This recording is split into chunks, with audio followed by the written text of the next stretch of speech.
476 d.C. foi um desses anos que marcou a história do mundo. As razões talvez não te pareçam tão óbvias. Se você, querido ouvinte, prestou bem atenção nas suas aulas de história antiga, perceberá que esse ano, 476, é o ano da queda do Império Romano do Ocidente. Eu sou o Joãozinho do Van Filosofia e no Pílula de hoje nós vamos falar sobre impérios, como eles nascem e como eles caem.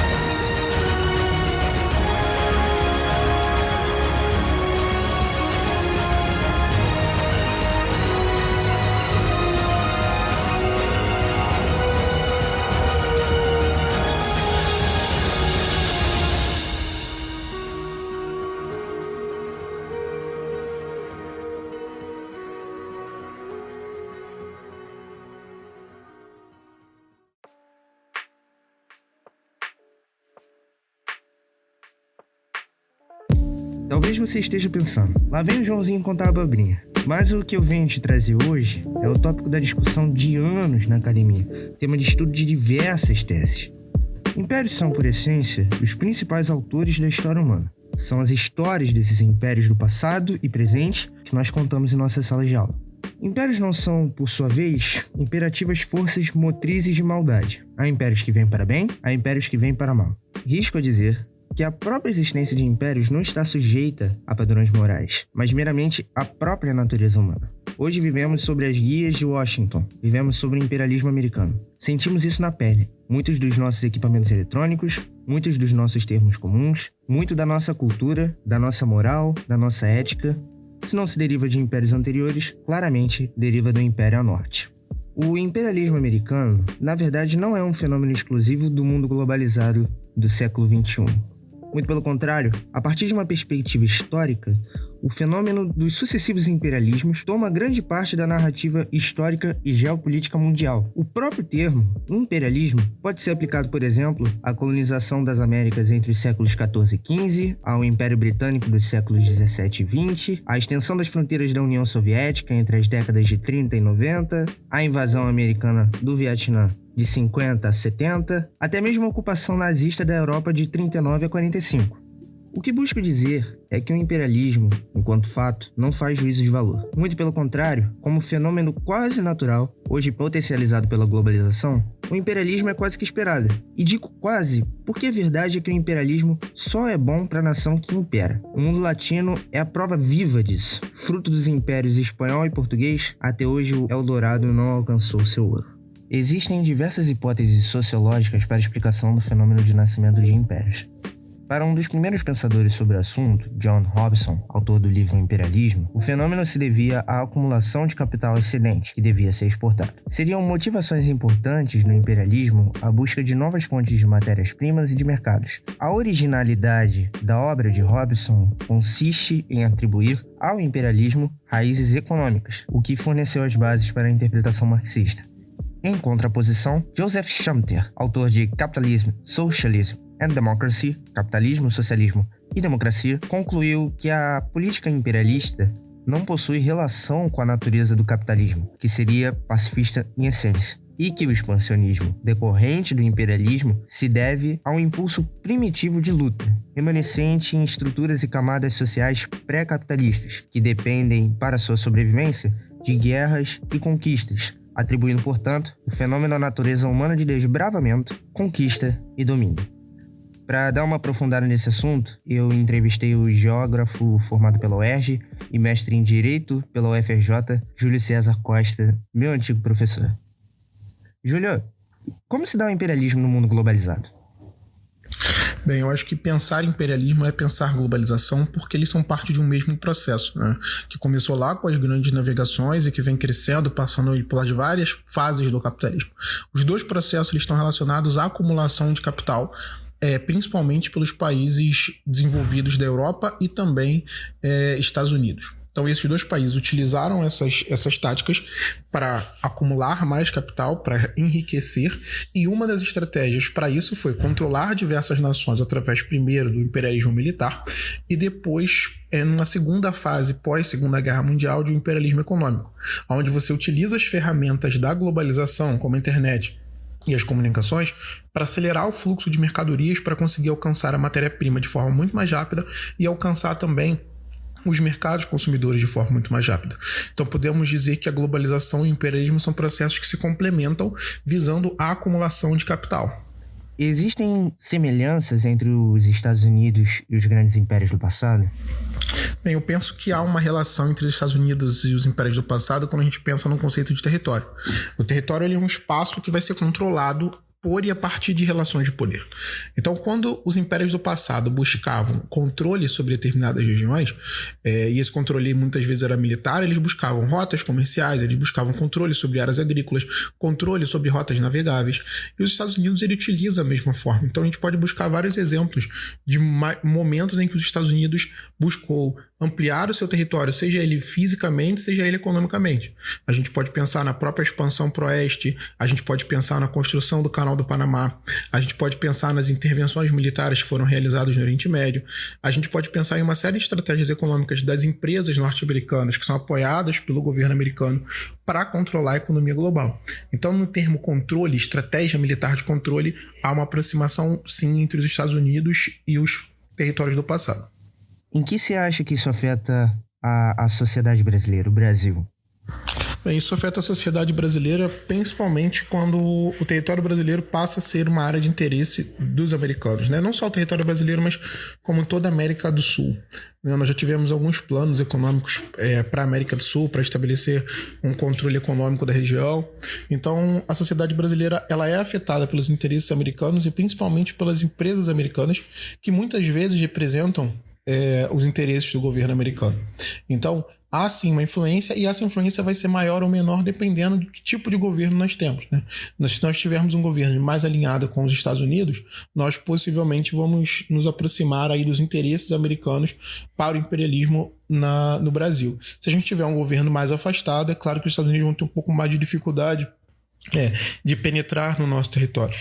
Então é uma questão de alinhamento de governo, de alinhamento com a política americana internacional. Qual você acha que pode ser assim o principal motor de queda do imperialismo americano? É difícil pensar em um motor para queda de um modelo tão consolidado. Não é que ele não possa cair, é que realmente é muito difícil. Eu acredito que algo que pode provocar uma queda desse modelo são as próprias contradições inertes a ele, ou seja, um modelo que prega um desenvolvimento econômico, mas que não consegue garantir ao mesmo tempo um desenvolvimento social. Então a gente pode ver que ao longo do tempo a riqueza está ficando cada vez mais concentrada. Então o que antes parecia um modelo em que a riqueza seria distribuída, hoje se mostra um modelo extremamente perverso, até mesmo dentro do próprio Estados Unidos, onde você tem as empresas e um grupo de bilionários ficando cada vez mais rico e as pessoas pobres ficando cada vez mais pobres, alcançando até níveis de miséria que você não conseguir encontrar em território americano. Então eu acho que essa contradição entre o crescimento econômico e o desenvolvimento social pode ser um grande problema que o imperialismo americano vai ter que resolver. Com os crescentes e constantes protestos a pilares fundamentais do americanismo e a insurgência da China como um poder geopolítico forte, é possível dizer que estamos perto da queda da era americana? Eu acredito que a gente ainda esteja longe, mesmo com a questão dos protestos, mesmo com o crescimento da China e até mesmo de outros países como a Alemanha, a gente ainda está bem longe de uma queda da potência dos Estados Unidos. Não acredito que isso vai acontecer, pelo menos nos próximos anos, pela estrutura que está consolidada há muito tempo de controle norte-americano sobre as organizações internacionais, sobre as organizações financeiras, sobre a própria estrutura política. Então eu não acredito que isso vai acontecer, até porque os Estados Unidos têm uma característica que é a questão de se adaptar, né? Eles conseguem se adaptar muito bem à realidade. Foi assim depois da crise de 1929 e foi assim em outras crises. Eles conseguiram respostas rápidas e conseguiram dar soluções que foram coerentes para o seu próprio país e se eles estiverem dentro do país, uma organização, eles conseguem se planejar para fora, eles conseguem organizar bem a estrutura internacional. Então eu acredito que mesmo com as crises eles vão conseguir respostas que vão ser eficientes para a realidade interna. Júlia, a gente consegue perceber a partir de uma perspectiva histórica que quando impérios caem, outros acabam ocupando o vácuo de poder. Na queda da América, quem você acha que pode subir? Quem subirá? Primeiro a gente precisa pensar que os Estados Unidos já apresentaram algumas quedas ao longo da história, né? Então eles já caíram outras vezes. E todas as vezes que eles caíram, eles conseguiram se reinventar. Então eu acredito que até hoje a gente pode falar que sempre que os Estados Unidos caem, a potência que ocupa o lugar é o próprio Estados Unidos com uma nova versão, né? Foi assim para o liberalismo com o Fordismo, foi assim do Fordismo para a adaptação do toyotismo à realidade dos Estados Unidos. Então eles sempre se reinventam, eles têm essa capacidade de sempre buscar soluções. Mas pensando além dos Estados Unidos, eu acho difícil a China ser essa potência pelo quadro social que ela vai enfrentar. Então eu acredito que a Europa, talvez pensando em Alemanha, seja uma potência com a social-democracia que possa nos próximos anos vir a crescer e a ser uma potência consolidada. Não acredito que a China vá se consolidar com potência pelo quadro social dela. Nos próximos anos isso vai ser um problema.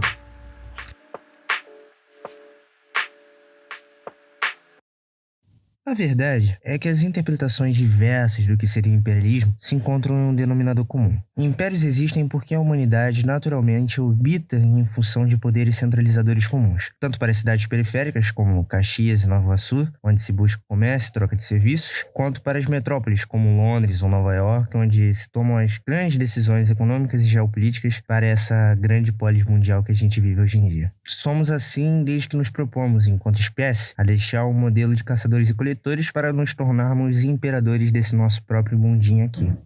O fundamento, portanto, do império seria a concordância entre as periferias e a metrópole, que pode ser tanto por coalizão quanto por domínio, sobre os denominadores comuns, como a ética, a moral e a cultura. Quando uma das partes, e geralmente é a periferia, deixa de concordar com isso e as estruturas básicas dos impérios começam a ruir e corroer, passamos por um processo que leva à queda. Se vivemos ou não a queda do Império Americano, bom, posso dizer que ainda não é a hora. Os Estados Unidos possuem essa característica de se moldar ao zeitgeist que englobe o mundo.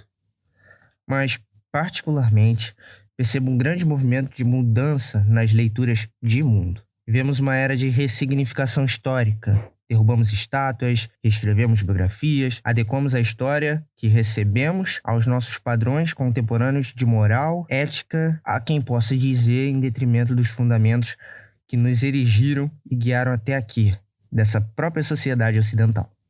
É válido notar que não faço nem atribuo juízo de valor à história e à moral que ergueu um mundo globalizado e imperado por Washington, mas me pergunto e me preocupo se é a saída reescrever o mundo. Não seria melhor aprender com ele? 476 marcou a queda oficial de Roma, mas o que levou à queda, lá no começo, foi a própria criação de uma Roma idealizada, jamais alcançada. Júlio César cruzou o Rubicão e lançou a sorte. Só não sabia que a sorte seria azar e perversa. Roma triunfou? Se reinventou? Sim, mas caiu. Todo o império cai. 2020 pode não marcar a queda dos Estados Unidos da América, mas se George Washington soubesse o que aguardaria para a nova Roma que ele e seus amigos erigiam, talvez tivesse ficado na outra margem do Delaware. A história contará qual foi o fim da América. Alea Iacta Est.